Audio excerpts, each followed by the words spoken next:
गावातील महिलांच्या व्हॉट्सअप ग्रुपवरती मी एक पोस्ट केलेली होती.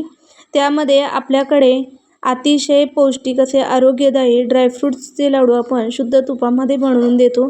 शिवाय आणखी हे पौष्टिक व्हावे यासाठी गूळ किंवा साखर न वापरता खजूर वापरून आपण हे लाडू बनवत असतो.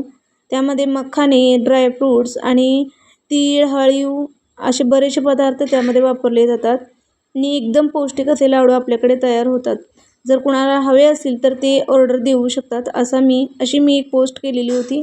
त्यामध्ये आपण आता श्रावण महिन्यापासून वेगवेगळे सण सुरू होतात. तर या सणांमध्ये जसं की रक्षाबंधन, गौरी गणपती, दिवाळीमध्ये कुणाला शुद्ध तुपातील बेसनचे लाडू, रव्याचे लाडू किंवा नाचणीचे लाडू हवे असतील तर ते सुद्धा आपण बनवून देणार आहोत. अशी एक छोटीशी पोस्ट केली होती आणि पोस्ट केल्याच्या दुसऱ्याच दिवशी मला दोघी ताईंनी 1.5 किलोची ड्रायफ्रूट लाडूची ऑर्डर दिलेली होती. तर त्या जेव्हा ऑर्डर द्यायला आलेल्या होत्या त्या गावातीलच होत्या. त्यांना मी आपले ड्रायफ्रूट्स लाडू टेस्ट करण्यासाठी दिलेले होते. त्यांना ते इतके आवडले की कोणताही बदल न करता अगदी परफेक्ट असेच लाडू हवे आहेत म्हणून त्यांनी ही 1.5 किलोची दिलेली ऑर्डर पूर्ण केली.